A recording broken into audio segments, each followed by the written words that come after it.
Sports on Air. Ay! Ano lang, feeling na final after 10 months. Oh, 9 months, 9 months. Just, katulad ng sinasabi ko, I'm just really thankful and just happy and thankful and grateful for this, no, for nabigyan ulit ako ng pagkakataon na makapaglaro, no. Sino ba makakaisip nito na, di ba, na hindi ko nga rin na, naisip na makakalaro pa ako ulit, diba? While doing all my treatments and doing all throughout my journey, no. So I'm just really thankful and grateful, no, especially grateful to God, no, thankful to God na talagang binigyan niya ako ng another opportunity na makapaglaro ulit.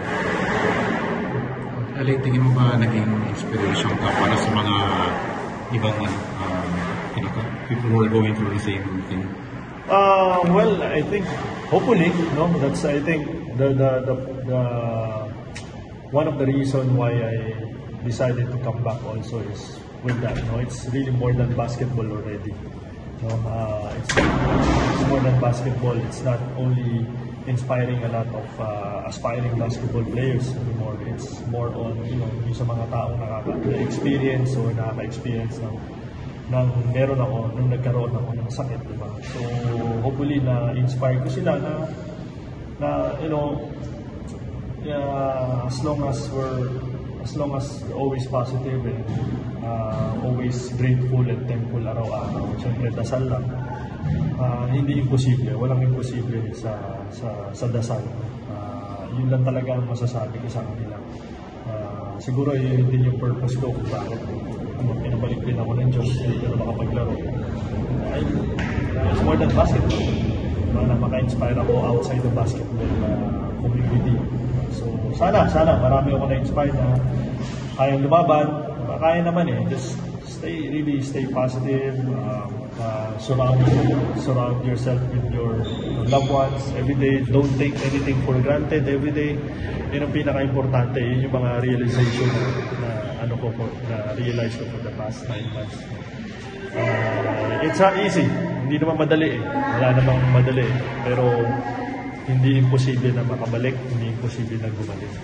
So yun sana na naka-inspire ako ng maraming tao.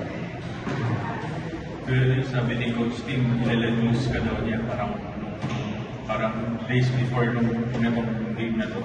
Sabi, tinanong ko parang may restrictions pa kayo na sabi niya wala, parang ikaw daw mag-dictate. Ano lang sabi ko, parang inisip mo ba kung siguro yung first play, ano yung gagawin? Actually, the very first play talaga namin kanina, it was for me. Talaga nagulat din ako nag-start. Kaya na-miss ko lang yung first shot, pero that was really a design play for me. And with that, I'm really thankful, especially sa coaching staff namin, sa teammates ko, na since I was cleared already to play, talagang tinutulungan nila ako, pinupush nila ako. Siguro sila yung pinakamasaya nakabalik ako, di ba? Isa sila sa mga pinakamasaya nakabalik ako. Sila mas excited nga kanina before the game kaysa sa akin. So, and of course, kay Coach Tim, he was there for me from the start. He guided me, hindi niya ako nilayo sa basketball. I was his assistant coach then during the finals last year and then the Asian Games.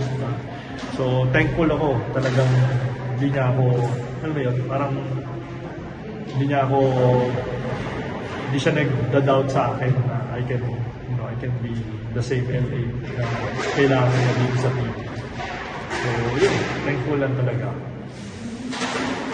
In terms of physical, in game shape, game shape, percentage?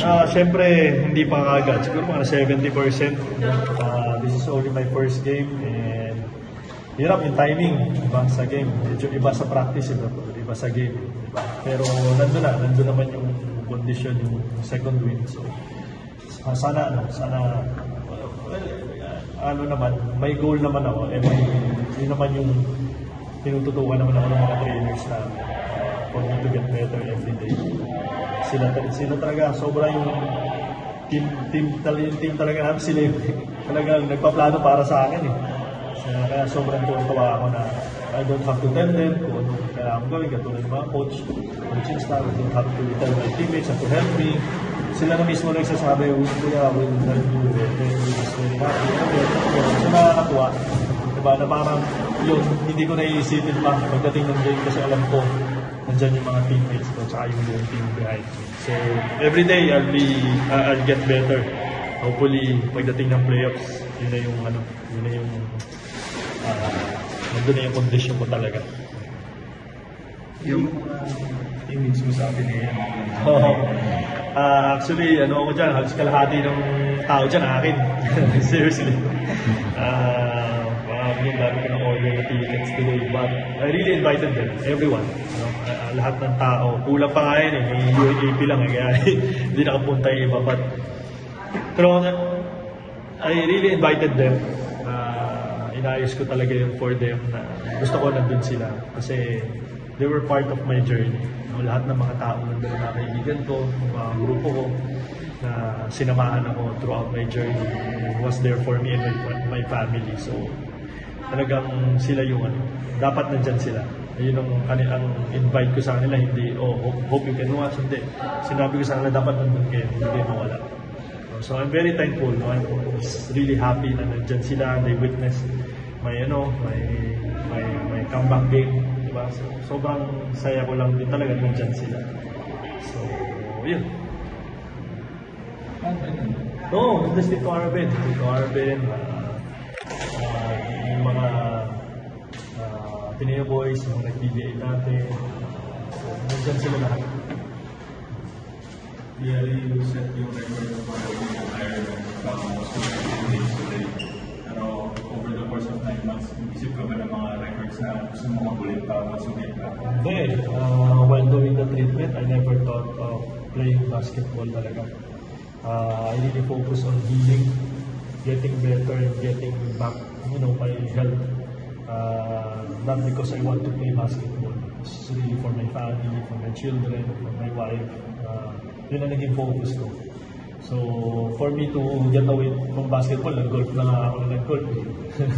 Diba? So, at least may ginagawa ako aside from, na alam ko hindi ako nakahap na lang ako ng bola before ako umalis papunta kayo sa games. So, talagang I really focus on healing. Yun ang nag-focus talaga. Thank you. Thank you. Habang mainit ang mga laban sa ating mga paboritong liga, mag-register sa 1xBet. Pwede nyo gamitin ang inyong browser or ang cellphone, mapa Android man o iOS. Gamitin lang ang inyong mobile number at huwag kalimutan ilagay sa promo code ang 1x on air. Kapag ginawa nyo yan, pwede kayong magkaroon ng bonus up to 7,000 pesos. Pwede nyo gamitin ang GCash account nyo para makapag-deposit or mag-cash out. Simple lang, di ba? Kaya mag-register na sa 1xBet. Thank you for watching. Click the subscribe button and ring the bell to be notified with our latest videos.